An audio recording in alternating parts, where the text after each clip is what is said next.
হাসি আমি ভিডিওগুলি শুধুমাত্র বিনোদনের জন্য বানানো হয়। এখানে কোনো কেপা প্যাডেলকে ছোট করা হয় না, তো প্লিজ কেউ এটাকে সিরিয়াসলি নিও না। তো চলো নতুন ওয়ান শট শুরু করা যাক। জিমি ছাড়, এভাবে চোখ ধরে আছিস কেন? তুই কি মনে করিস তুই আমার চোখ ধরে থাকলে আমি বুঝতে পারবো না এটাকে? তুই সবসময় কি করে বুঝে যাস বলতো? কারণ আমি তোর বেস্ট ফ্রেন্ড। এবার বল, তোর এত খুশি হওয়ার কারণ কি? তুই কি করে জানলি আমি খুশি? তোর মুখ দেখেই বুঝে যাচ্ছে। বলে ফেলে বা তাড়াতাড়ি। আমার বিয়ে ঠিক হয়েছে তে। সত্যি? এত তাড়াতাড়ি কিভাবে কি?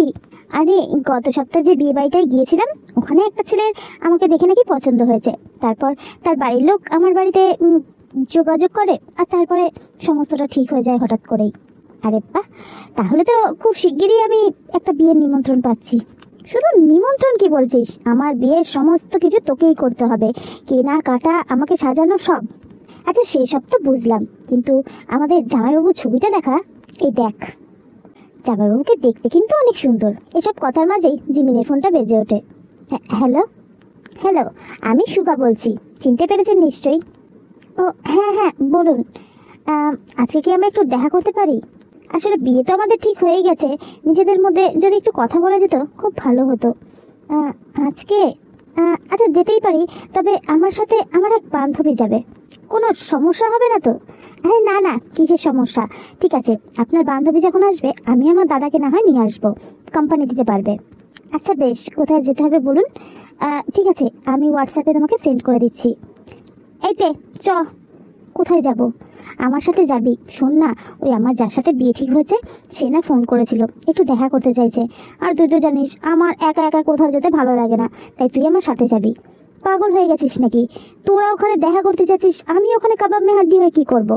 কাবাব মে হাড্ডি হওয়ার কিছু নেই, ওখানে আর একজন আসবে, ওনার দাদা, তোকে কোম্পানি দেওয়ার জন্য। আমার কোনো কোম্পানির প্রয়োজন নেই, আমি যাব না। প্লিজ বায়না করিস না জিমিন, আমার সব ভালো লাগে না। বেশ, তুই যাবি না তো? তাহলে আমি এখনই ফোন করে বলে দিই আমি যেতে পারবো না। আরে রে করছিসটা কি তুইও না? আচ্ছা চল যাচ্ছি। দাঁড়া, মাকে একটু কল করে জানিয়ে দিই ফিরতে লেট হবে। এরপর তে ফোন করে তার মাকে সবটা জানিয়ে দেয়। তে একটা মধ্যবিত্ত ফ্যামিলি থেকে বিলং করে। মা আর বোন, বাবা ছোটবেলাতেই মারা গিয়েছে। তে পড়াশোনার পাশাপাশি একটা পার্ট টাইম জবও করে, সাথে কিছু টিউশনিও। এভাবেই সংসারটাকে সে টেনে চলেছে, যদিও তার মাও অনেকটা সাহায্য করে। তের বোন তের থেকে 3 বছরের ছোট, তার পড়াশোনার খরচটাও তেকেই চালাতে হয়। এভাবেই চলছে তাদের সংসার। এরপর সুগার পাঠানো লোকেশনে জিমিন তেকে নিয়ে পৌঁছায়। চাপ বাবা, এখানেই তো আসবে বললো, অথচ এখনো এসে পৌঁছয়নি। কি বিয়ে কেলে? বিয়ের আগেই আমাকে এভাবে অপেক্ষা করাচ্ছে, বিয়ের পর আরও কি জানি না কি করে। আমি বরং একটা কল করে দেখি কোথায় আছে। যদি তাড়াতাড়ি না আসে এবার আমি এখান থেকে উঠে চলে যাব, আমার বিরক্ত লাগছে। আরে এভাবে কেন বলছিস? হয়তো আটকে গেছে ট্রাফিকে কোথাও। আমি ফোন করে দেখি, দাঁড়া। হ্যালো, আপনি কোথায়? এই তো এসে পড়েছি, একটু অপেক্ষা করুন প্লিজ। তখনই তের ফোনটাও বেজে ওঠে। মা ফোন করেছে? হ্যাঁ মা বলো। দেখ না, ন্যান্সি পড়ে গিয়ে চোট পেয়েছে পায়ে, অনেক রক্ত বেরোচ্ছে। ওকে ওষুধ লাগাতে বলছে, কিছুতেই লাগাতে চাইছে না। তে তুই একটু বল। পড়ে গিয়ে চোট পেয়েছে মানে? কি করে পড়ে গেল? ও টিউশন থেকে ফিরছিল, রাস্তায় সাইকেল নিয়ে পড়ে গেছে। আর বলিস না, এই মেয়েটা কবে যে একটু শান্ত হবে। তুমি ওকে ফোনটা দাও। হ্যাঁ দি ভাই বল। বনু তুই ওষুধটা লাগিয়ে নে, নাহলে রক্ত বন্ধ হবে না। না আমি ওষুধ লাগাবো না, ওষুধটা অনেক জ্বালা করে দি ভাই। উফ বনু, ওষুধ লাগালে কমবে না। আচ্ছা ঠিক আছে দাঁড়া, আমি আসছি। জিমিন, আমাকে এখনই বাড়িতে যেতে হবে। সরি রে, আমি এখানে থাকতে পারছি না, প্লিজ কিছু মনে করিস না। বনুটার দেখ পড়ে গিয়ে পা কেটে গেছে, কিছুতেই ওষুধ লাগাতে চাইছে না। আমি না গেলেও কিছুতেই লাগাবে না। আসলাম রে আমি, তুই বরং তোর ডেট এনজয় কর, ওকে? কিন্তু তে প্লিজ জিমিন, রাগ করিস না, আমি আসলাম। তে তাড়াতাড়ি করে বেরোচ্ছিল, ঠিক তখনই একজনের সাথে ধাক্কা লাগে আর তার ফোনটা মাটিতে পড়ে যায়। ফোনটা! এই মেয়ে, এটা কি করলে? হ্যাঁ, ছেলে দেখলে গায়ে পড়তে ইচ্ছা করে তাই না? তোমাদের মতো চিপ মাইন্ডেড মেয়েদের আমার খুব ভালো করেই জানা আছে। তুমি জানো এই ফোনটার কত দাম? Just shut up. অনেকক্ষণ ধরে আপনি বাজে বকে চলেছেন। আর চিপ মাইন্ডেড মেয়ে কাকে বলছেন? হ্যাঁ, আপনি কতটুকু চেনেন আমাকে? কি জানেন আমার সম্পর্কে? আমরা গরিব হতে পারি, কিন্তু মান সম্মানের যথেষ্ট দাম আছে। মাইন্ডেড, আর কি বললেন? আপনার ফোন? হ্যাঁ, আপনার ফোনের অনেক দাম। আমি তাড়াহুড়া করে বেরোছিলাম, আমি খেয়াল করিনি আপনার সাথে ধাক্কা লেগে আপনার ফোনটা পড়ে গিয়েছে এবং সেটা ড্যামেজও হয়ে গিয়েছে, তার জন্য আই এম সরি বলে তে গলা থেকে তার চেনটা খুলে সেটা তার হাতে দিয়ে দেয়। রাখুন এটা, আশা করি আপনার ফোনের দাম এতে উঠে আসবে। তে তে কি হয়েছে কি? হ্যাঁ দা ভাই, কি হয়েছে? তুই তুই এভাবে রাগারাগি কেন করছিস? এ কি তে, তুই তুই তোর বাবার দেওয়া শেষ স্মৃতিটা ওনাকে কেন দিয়ে দিচ্ছিস? আমি ওনার অনেক দামি একটা ফোন ভেঙে ফেলেছি, আর কারোর কাছে ঋণী থাকতে আমি পছন্দ করি নাই। আমার কাছে আমার মান সম্মানটা অনেক বড়, আমার বাবার দেওয়া শেষ স্মৃতির থেকেও বড়। আর আশা করি আমার বাবা এটার জন্য রাগ করবেন না, কারণ আমি যা করেছি ঠিক করেছি। উনি আর 5টা মেয়ের সাথে আমাকে গুলিয়ে ফেলেছেন। তাই আপনাকে একটা কথা বলে রাখি, সবাইকে সমানভাবে জাজ করাটা বন্ধ করুন। আসলাম জিমিন। দাঁড়া, আমিও যাব, আমি এখানে আর কিছুতেই থাকবো না। আর যেই পরিবার আমার বান্ধবীকে অপমান করে আমি সেই পরিবারে কখনো বিয়েও করব না। আমি আজকে গিয়েই বিয়ে ভেঙে দেব। পাগলামো করিস না জিমিন, উনি তো কিছু করেননি। আর অন্য কারোর ভুলের শাস্তি তুই ওনাকে কেন দিবি? আমার জন্য তুই নিজের জীবনের এত বড় একটা ডিসিশন নিস না, কেমন? আমি আসি রে, আমার দেরি হয়ে যাচ্ছে। হ্যাঁ, আর মিস্টার সুগা, এলাম আমি। সরি, আমার জন্য আপনাদের ফার্স্ট ডেটটায় এরকম একটা অপ্রীতিকর ঘটনা ঘটে গেল, কিছু মনে করবেন না বলে তে তাড়াতাড়ি করে সেখান থেকে চলে যায়। উফ দাদা ভাই, অন্য কারো রাগ তুই ওনার ওপর কেন দেখালি? তোর রাগ তো অফিসের ম্যানেজার বাবুর ওপর। আমি বুঝতে পারছি তুই অনেক চাপে আছিস, কিন্তু এভাবে ডাক্তার উপর রাগ দেখালে হয় না। কাজটা তুই মোটেও ভালো করিসনি দা ভাই। আমি জানি না আপনি ওকে এতগুলো কথা কেন বললেন, কি কারণেই বা বললেন, তবে চিপ মাইন্ডেড এই ধরনের কথাগুলো ওকে না বললেও পারতেন। ও আপনাকে নিজের গলা থেকে এই চেনটা খুলে দিয়েছে মানে ও অনেকটা কষ্ট পেয়ে কাজটা করেছে। এই চেন ও কোনোদিন ওর গলা থেকে খোলে না, এটা ওর বাবার দেওয়া শেষ স্মৃতি। ও গরিব হতে পারে স্যার, বাট ও কোনো খারাপ মেয়ে নয়। ইনফ্যাক্ট আজকালকার মেয়েদের থেকে সম্পূর্ণই আলাদা, খুব সাধারণ একটা মেয়ে। তাই ওকে আপনি এভাবে কথাগুলো না বললেও পারতেন। আর আই এম সরি, আমি সত্যি আজকে এখানে আর থাকতে পারবো না। আমার এই বান্ধবীর চোখের জল আমি সহ্য করতে পারি না। তাই প্লিজ আমাকে ক্ষমা করবেন, আমরা না হয় অন্য কোনো একদিন দেখা করে নেব। আমি এখন আসি বলে জিমিনও সেখান থেকে বেরিয়ে আসে। উফ দাদা ভাই, তুই কী যে করিস না, চল বাড়ি যাই। ওরা যখন চলেই গেছে এখানে আমরা থেকে আর কি করব বলে সুগাও সেখান থেকে বেরিয়ে আসে। আর তারপর জাংকুকও পেছন পেছন বেরিয়ে আসে। সারাটা রাস্তায় জাংকুক আর কোনো কথা বলেনি সুগার সাথে। পরদিন সকালবেলা তে টিউশন পড়িয়ে ফিরছিল, আর জাংকুক জগিং করতে বেরিয়েছিল। তে একটা পার্কের পাশ দিয়ে যাওয়ার সময় হঠাৎ দেখে জাংকুক দৌড়ে দৌড়ে আসছে। দুজনের চোকাচুকি হতে তে তাড়াতাড়ি অন্যদিকে ঘুরে চলে যেতে থাকে। এই যে মিস দাঁড়ান। কিন্তু তে কোনো কথা শোনে না, অন্যদিকে ফিরে হাঁটতে শুরু করে। আরে মিস দাঁড়ান বলে জাংকুক দৌড়ে এসে তের সামনে দাঁড়ায়। আপনাকে কখন থেকে ডাকছি, দাঁড়াতে বলছি তো। আপনার আমার সাথে কোনো দরকার থাকতে পারে বলে আমার তো মনে হয় না, তাই দাঁড়ায়নি। আর তাছাড়া আমার মতো চিপ মাইন্ডেড মানুষের আশেপাশে আপনার মতো ভদ্রলোকের না থাকাটাই ভালো। আমার দেরি হয়ে যাচ্ছে, পথটা ছাড়ুন বলে তে পাশ কাটিয়ে সেখান থেকে চলে আসে। অদ্ভুত তো, এসেছিলাম ক্ষমা চাইবো বলে আর চেনটা ফেরত দেবো বলে, আর এই মেয়ে দেখো রব দেখেই চলে গেল। আমার কি, আমিও ক্ষমা চাইবো না। এসেছে জিয়ন জাংকুককে রব দেখাতে, যত সব। তে বাড়িতে ফিরে এসে তার মাকে জানায়, মা বলছি আমি একটা নতুন টিউশনি পেয়েছি। কলেজ থেকে ফেরার পথে টিউশন পড়িয়ে তারপরে ফিরবো, তাই আসতে একটু দেরি হতে পারে। তুমি কিন্তু টেনশন করো না। তুই এত চাপ কেন নিচ্ছিস মা, আমি তো কাজ করছি, এত প্রেশার নিস না।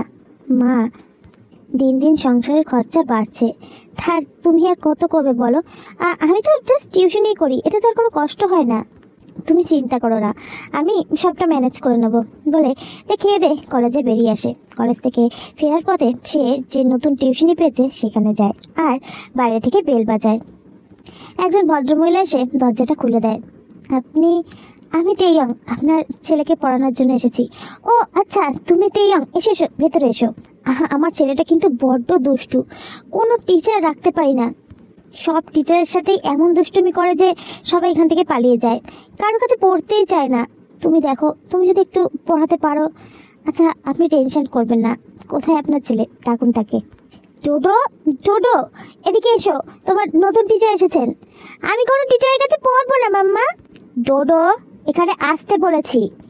এরপর একটা 5 বছরের ছেলে দৌড়তে দৌড়তে তের সামনে এসে দাঁড়ায়।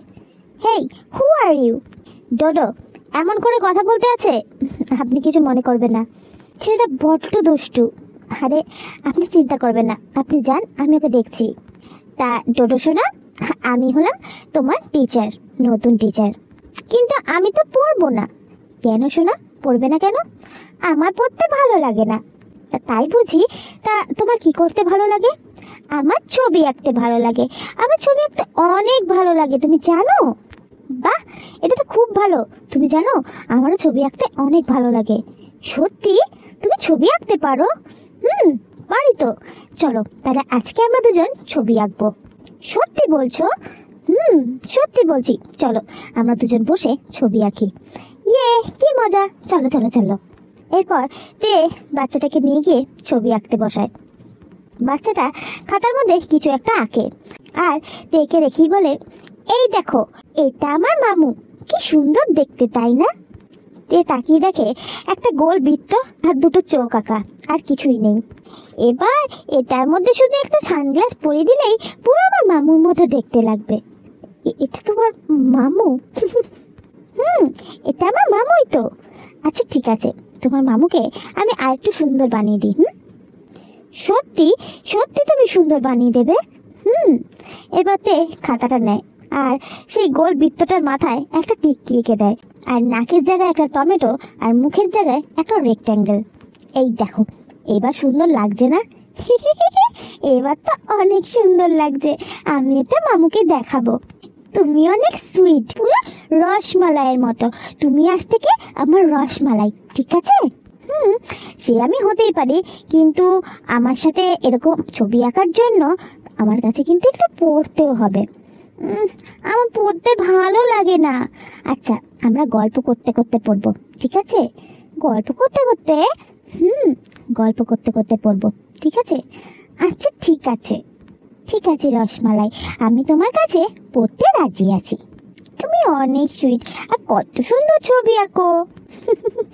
আচ্ছা বেশ, আজ তাহলে আমি আসি। আমি কালকে থেকে আসবো, কেমন? তুমি কিন্তু রেডি হয়ে থেকো, আর প্রতিদিন যাওয়ার সময় আমি একটা একটা সুন্দর সুন্দর ছবি এঁকে দিয়ে যাব। সত্যি বলছো? সত্যি। গুড বয়, আমি আসলাম, কেমন? ওকে, টাটা রসমালাই। টাটা। এরপর তে ছেলেটির মায়ের সাথে কথা বলে সেখান থেকে বেরিয়ে যায়। মাম্মা মাম্মাম, রসমালাই অনেক ভালো। রসমালাই? কি রসমালাই? ওই যে এসেছিল, ও অনেক সুইট, অনেক ভালো। আমি ওকে রসমালাই বলেই ডাকবো। আমি ওর কাছে পড়বো। তুমি জানো ও কত সুন্দর ছবি আঁকে? তাই নাকি? বাচ্চাটার মা কথাটা শুনে অনেক খুশি হয়ে যায়। অ্যাট লাস্ট তার ছেলে কারোর কাছে পড়ার জন্য রাজি তো হয়েছে। ঠিক তখনই কলিং বেলটা বেজে ওঠে। দরজাটা খুলেই মহিলাটি বলে ওঠে, আরে ভাই তুই? আমার মামু কোথায়? মামু বলে বাচ্চাটা দৌড়ে এসে জাঙ্কুকের কোলে ওঠে। কি ব্যাপার, আমার মামু এত খুশি কেন আজকে? মামু তুমি জানো আমার রসমালাই কত সুন্দর ছবি এঁকেছে তোমার? রসমালাই? আরে ও নতুন টিচার। ও তাই নাকি? কোথায় দেখি? আর সে আমার ছবি আঁকলো কি করে? আরে আমি এঁকে দিয়েছিলাম, আর তারপরে বাকিটা রসমালাই এঁকে দিয়েছে। দাঁড়াও তোমায় দেখাই বলে ছেলেটা গিয়ে খাতাটা নিয়ে এসে জাঙ্কুকের হাতে দেয়। এই দেখো, এটা তোমার ছবি, কত সুন্দর হয়েছে তাই না? ছবিটা দেখে জাঙ্কুক কাঁদতে শুরু করে। এটা আমার ছবি? রসমালাই এঁকে দিয়েছে। এই ছবিটা আমি দরজার বাইরে লাগিয়ে রেখে দেবো। আমার হ্যান্ডসাম মামু। প্লিজ ডোডো, হ্যাঁ এমন কাজ করো না, আমার মান সম্মান সবটা চলে যাবে। যে জিয়ন জাঙ্কুককে দেখে সবাই ভয় পায়, এই ছবি দেখলে নিঘাত সবাই হাসাহাসি করবে। তোমার রসমালাই তো অনেক দুষ্টু, আমাকে তো দেখতে হচ্ছে তোমার এই রসমালাইকে। এরপর জাঙ্কুক তার দিদির সাথে কিছু কথাবার্তা বলে আর ডোডোর সাথে একটু খেলে সেখান থেকে চলে আসে। ডোডোর মা আয়ু জাঙ্কুকের কাকার মেয়ে, দুজনের বন্ডিংটা অনেক ভালো। এরপর কয়েকটা দিন কেটে গেছে, তের সাথে জাঙ্কুকের দেখা সাক্ষাৎ হয়নি।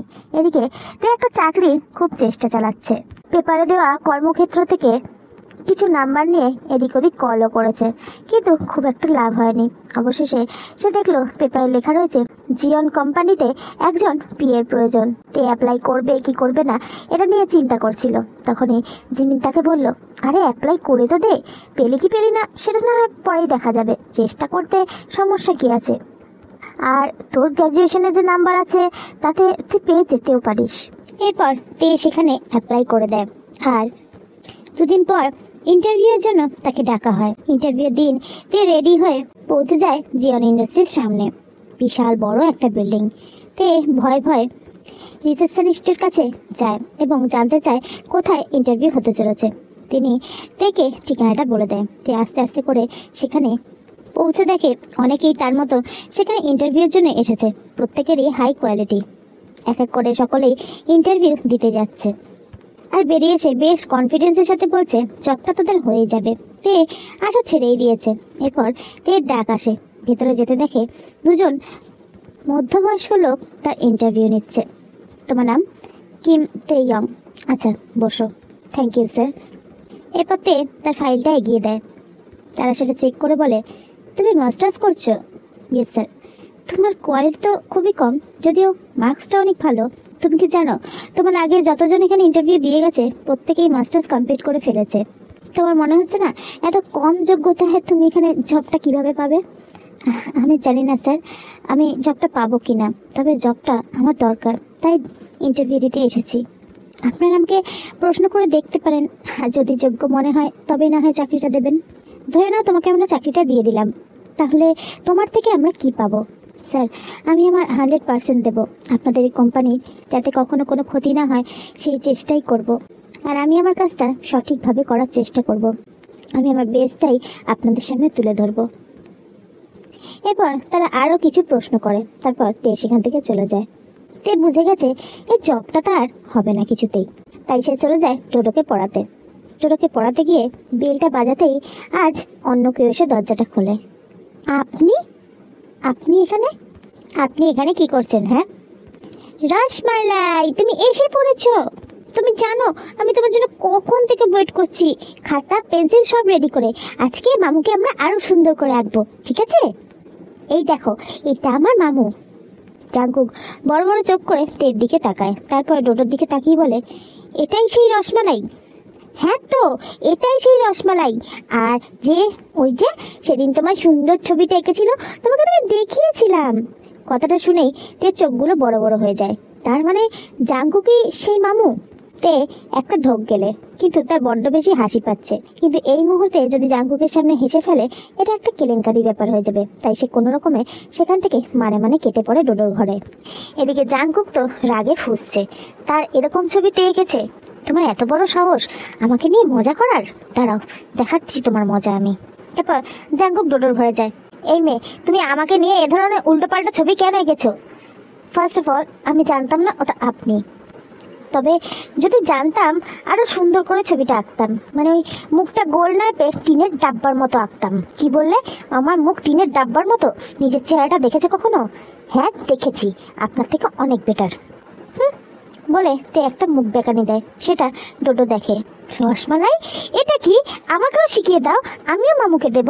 ডোডো তুমি দিনকে দিন বড্ড বেশি দুষ্টু হয়ে যাচ্ছ। অবশ্য হবে নাই বা কেন, এমন যদি টিচার থাকে তার শিষ্য তো এমনই হবে, তাই না? দেখুন আমরা এখন পড়তে বসবো, আপনি এখান থেকে যান, ডিস্টার্ব করবেন না। চলো ডোডো আমরা এখন আবার একটা ছবি আঁকবো। জাঙ্কুক রেগে মেগে সেখান থেকে বেরিয়ে আসে। তের প্রচণ্ড হাসি পাচ্ছে। তে খাতার পেন নিয়ে ডোডোর দিকে এগিয়ে দাও। ডোডো আজকে তুমি তোমার পরিবারের ছবি আঁকো। এরপর ডোডো খাতার মধ্যে কী সব যেন আঁকে, তারপর বলে, মামুর ছবিটা আমি আঁকতে পারছি না, তুমি একে দাও না। তের মাথায় একটা দুষ্টু বুদ্ধি খেলে যায়। একটা উদ্ভট মানুষের ছবি আঁকে। এই দেখো এটা তোমার মামু, খুব সুন্দর দেখতে লাগছে তাই না? রসমালাই এখানে একটা জিনিস মিসিং। কি মিসিং? তখনই ডোডো জাঙ্কুকের কোমরে ঠিক নিচের দিকে একটা 3 নম্বর ঠ্যাং বানিয়ে দেয়, তবে সেটা বাকি দুটো ঠ্যাংয়ের থেকে একটু ছোট। এই দেখো রসমালাই, এইবার ঠিক আছে। তে ছবিটা দেখে বিষম খায়। এটা তুমি কি এঁকেছো ডোডো? হ্যাঁ মামু তো এরকমই দেখতে। তুমি ঠিক মতো আঁকতে পারোনি। দাঁড়াও, আমি মামুকে দেখিয়ে আসি। না না ডোডো, প্লিজ এসব দেখিও না। উফ, দাঁড়াও না। মামু, মামু বলে ডোডো খাতাটা নিয়ে দৌড় লাগায়। ইস, এ তো মারাত্মক অবস্থা। না না, আমার এখন এখানে থাকলে চলবে না, আমাকে তাড়াতাড়ি এখান থেকে চলে যেতে হবে। উনি যদি এই ছবিটা দেখে আমার কি ভাববে? ছি ছি ছি ছি, না না, আমি আর এখানে থাকবো না বলে তে তাড়াতাড়ি করে সেখান থেকে বেরিয়ে চলে আসে। এদিকে ডোডো খাতাটা নিয়ে জাঙ্কুকে দিয়ে বলে, মামু এই দেখো তোমার ছবি কত সুন্দর হয়েছে, তাই না? রসমালাই এঁকেছে এই ছবিটা। কি? ওই মেয়ে আবার কি ছবি এঁকেছে? কই দেখি, দাও তো বলে জাঙ্কুক ছবিটা দেখতেই তিরিং করে উঠে দাঁড়িয়ে পড়ে। এটা তোমার রসমালাই এঁকেছে? হ্যাঁ এঁকেছে তো। জাঙ্কুক মনে মনে ভাবে, মেয়েটা এত অসভ্য, এত বাজে, ছি ছি ছি ছি ছি। রসমালাই পুরোটাই এঁকেছিল, শুধু এটা দিতে ভুলে গেছিল, তাই আমি এটা দিয়ে দিয়েছি। এবার জাঙ্কুক বুঝতে পারে বদমাশিটা আসলে কে করেছে। মামু এই ছবিটা তো আমি আমার দরজার বাইরে লাগাবই। জাঙ্কুক তাড়াতাড়ি করে খাতাটাকে নিয়ে পাতাটাকে টেনে ছিঁড়ে ফেলে। ডোডো, এসব যদি আর কোনোদিন দেখেছি খুব খারাপ হয়ে যাবে বলে দিলাম। তুমি কিন্তু বড্ড পাকে যাচ্ছ। এতবার রসমালাই কোথায়? রসমালাই রসমালাই ঘরেই আছে। জাঙ্কুক রেগে মেগে ডোডোর ঘরে যায়, গিয়ে দেখে তে সেখানে কোথাও নেই। পালিয়ে গেছে মহারানী। দাঁড়াও, ধরতে পারি একবার, তারপরে তোমার মজা আমি দেখাবো। তোমার সাহস বড্ড বেড়ে যাচ্ছে দিনকে দিন। এ কি দাদা, তুমি এই মেয়েটাকে সিলেক্ট করলে যে? এর কোয়ালিফিকেশন অনেকটা কম। আমার মনে হয় জাঙ্কুকের বিয়ে হিসাবে একদম পারফেক্ট। মেয়েটাকে দেখে ভদ্র মনে হলো। আর তাছাড়া জাঙ্কুক ওসব গায়ে পড়া মেয়ে একদম পছন্দ করে না। শুধু কোয়ালিটি দেখলে হবে না, জাঙ্কুকের সাথে যে থাকতে পারবে এমন মেয়েকে এখানে রাখতে হবে। মেয়েটার নাম্বার বেশ ভালোই আছে, আশা করি শিখিয়ে পড়িয়ে নিলে ভালোই হবে। আচ্ছা বেশ, তুমি যেটা ভালো মনে করো। ওকে মেলটা পাঠিয়ে দাও, পরশু থেকেই জয়েন। এরপর তেকে মেলটা পাঠিয়ে দেওয়া হয়। তে তো আকাশ থেকে পড়েছে, সে তো ভাবতেই পারেনি এমন একটা চাকরি সে পেতে পারে। সে প্রচণ্ড খুশি হয়ে যায়, ফোন করে জিমিনকে সবটা জানায়। জিমিনও অনেক খুশি, তের মা বোন সবাই অনেক খুশি। তে ঠিক করে ডোডোর টিউশনিটা ও ছেড়ে দেবে, কারণ পড়াশোনা চাকরি এসব সামনে সবটা করা খুব মুশকিল। তাই ডোডোর মাকে ফোন করে সেটা জানিয়ে দেয়। কিন্তু ডোডোর মা নাচুর বান্দা, তেকে পড়াতে যেতেই হবে, কারণ একমাত্র তেই আছে যে ডোডোকে সামলাতে পারে। তাই তে ঠিক করে অফিস থেকে ফেরার পথে ডোডোকে পড়িয়ে তবে সে বাড়ি ফিরবে। ফার্স্ট ডে রেডি হয়ে তে অফিসে যায়। রিসেপশনিস্টের কাছে সবটা জেনে নিয়ে তে নিজের গন্তব্যের দিকে এগিয়ে যায়। ম্যাম, এটা আমাদের সিইওর রুম, আপনি ওনারই পিএ হিসেবে জবটা পেয়েছেন। আপনি এবার ভেতরে যান, আমি আসি। Okay, thank you. এরপর তে নক করে। May I come in sir? Yes, come in. তে ভেতরে ঢুকে যায়। কেবিনে একজন ভদ্রলোক চেয়ারটা পেছন দিকে নিয়ে বসে আছে আর কিছু একটা পড়ছে। স্যার, আমি আপনার নতুন পিএ, কিম তেইয়ং। নামটা শুনেই পিছন ঘুরে সে লোকটি তাকায়। তুমি তুমি আমার পিএ? আপনি আপনি এখানে? আমি এই কোম্পানির সিইও, আমার এখানে থাকাটা স্বাভাবিক, কিন্তু তুমি এখানে কি করছো? আমাকেও এখানে পিএ হিসেবে নিয়োগ করা হয়েছে আপনার জন্য। আমি যদি জানতাম আমি আপনার পিএ, আমি কখনোই জবটা করতাম না। আর আমিও যদি জানতাম তোমাকে আমার পিএ হিসেবে নিয়োগ করা হয়েছে, আমি তখনই খারিজ করে দিতাম। ঠিক আছে, তখন যখন করেননি সমস্যা নেই, আমি এখনই চলে যাচ্ছি। আমি এই জবটা করবো না, কিছুতেই করবো না। আপনার মতো একটা অ্যারোগেন্ট মানুষের জব করার থেকে আমি না খেতে পেয়ে মরে যাব তাও ভালো বলে তে চলে যাচ্ছিল। Stop it! তুমি কি চুক্তিপত্রটা পড়োনি? না পড়েই সেটাতে সাইন করে দিয়েছো? চুক্তিপত্র? কিসের চুক্তিপত্র? 1 বছরের আগে তুমি এই জবটা ছাড়তে পারবে না, আর যদি ছেড়ে যাওয়ার চেষ্টাও করো তাহলে তোমাকে মোটা টাকা ফাইন দিতে হবে। হোয়াট? তে আসলে এক্সাইটমেন্টের চোটে তখন রুলসগুলো পড়তেই ভুলে গিয়েছে। তো এখন তুমি ঠিক করো, তুমি জবটা ছেড়ে দেবে না করবে? তে একটা ইনোসেন্ট মার্কা ফেস করে জাঙ্কুকের দিকে তাকায়। তাড়াতাড়ি ফাইলপত্র রেডি করো, আমাকে একটা মিটিংয়ের জন্য বেরোতে হবে। নাও ফার্স্ট। তে আর কি করবে, তাড়াতাড়ি করে সবটা রেডি করতে থাকে। জাঙ্কুক মনে মনে ভাবে, আমাকে নিয়ে খিল্লি করা, এবার দেখো মজা। এবার থাকবে আমার চোখের সামনেই। তোমাকে দিয়ে কিভাবে সবটা শোধ তুলতে হয় সেটা আমার খুব ভালো করে জানা আছে। Now wait and watch. So guys, that's for today. যদি ভিডিওটা ভালো লাগে লাইক করো, কমেন্ট করো, শেয়ার করো, চ্যানেলটাকে সাবস্ক্রাইব করো। আনিয়ং।